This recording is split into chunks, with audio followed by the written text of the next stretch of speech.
What's up, guys? So today we're gonna try and run. Goal is 3 miles is what I set for myself. So hey guys, yeah, it never occurred to me that I never kind of really updated you as far as the status of my injury. But so here, I'll give you the timeline. So today is Thursday as I'm filming this in the future.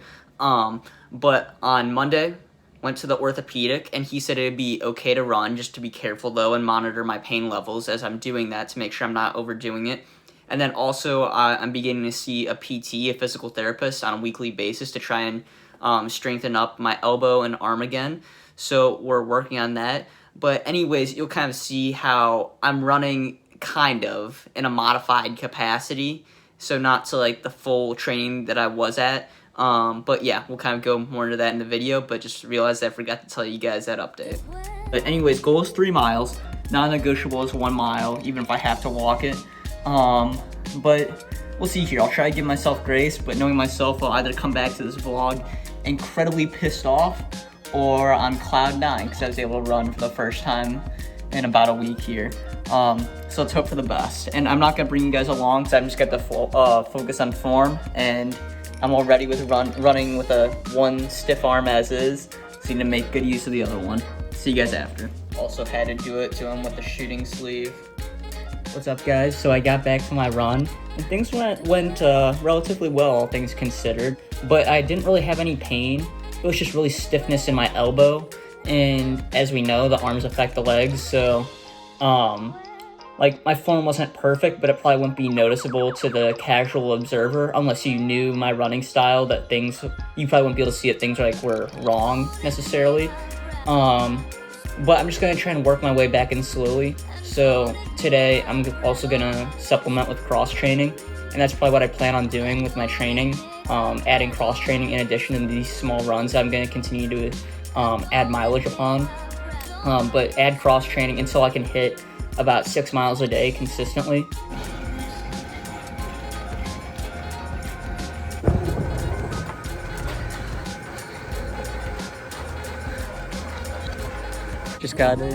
Just got in 40 hard minutes on the elliptical. As you can see by my shirt, pretty nasty. Let's just head on home now.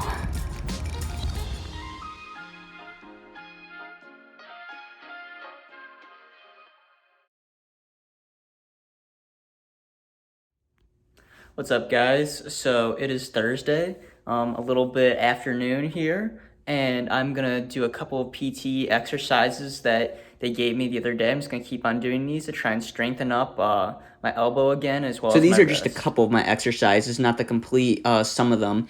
And if there are any physios out there watching this, I'm sorry, because I know my form is not perfect. I just got the exercises recently, so I probably don't have them mastered. And on top of that, my full range of motion and strength in the elbow and arm is nowhere near where it should be, obviously, even with a small fracture. But it's just super humbling to not have the strength you want to do what looks like a simple exercise.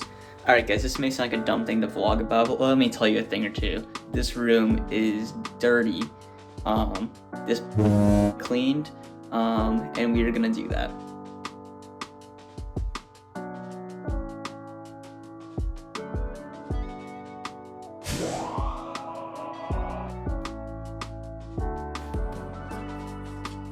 Okay, so now for a little bit more specific running content.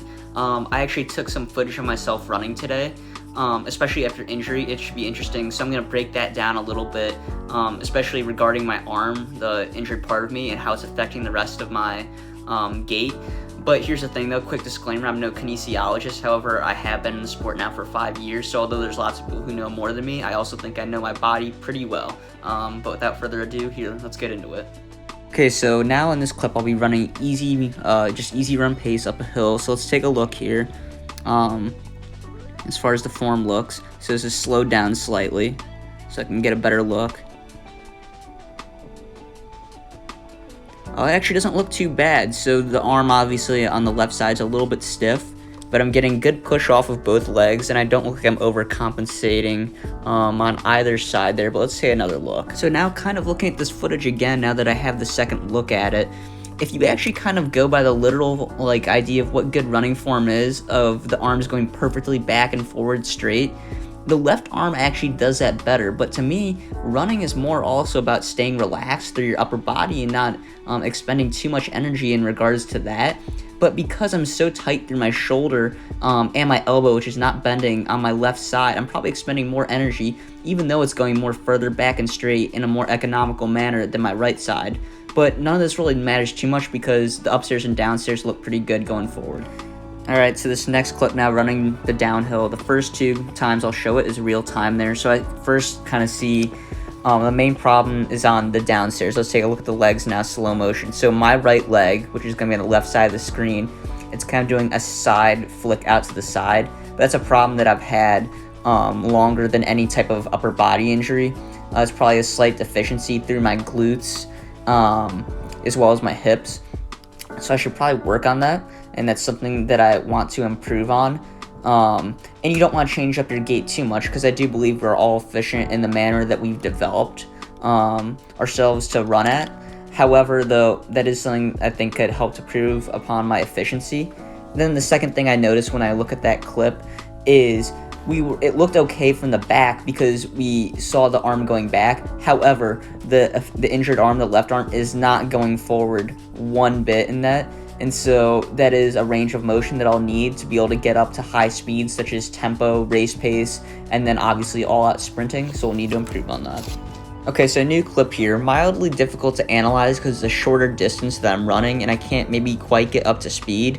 But so the first 2 times is going to be real speed. So there goes one clip of it. But so the things that I'm noticing here, let's unpack this, is the side flick out to the side. You get a better angle when I run back here, is not quite as bad as the first time, but that could be due to the fact that my knee drive isn't as high and aggressive since I am going at a slower speed. So then also we look at it there. Again, the side flick isn't as prominent. But now the arm swing, a lot is revealed here when I turn around and I'm coming back towards the camera. So my range of motion, the left arm going back is fine, but I'm just not going forward much. And the right arm, unlike in the other video, is being used more so. It's pumping more so than in the other video. But it's quite clear though that the left arm is not doing its work when carrying forward, and that's going to be important down the line again for sprinting and race pace. But again though, I'm only 1 week removed of a stress fracture, and I give myself grace amidst all that, and we'll be fine. But it's just important to break down these things and see deficiencies and correct them, but also at the same time not change things up so radically that you don't even feel like you know how to run anymore.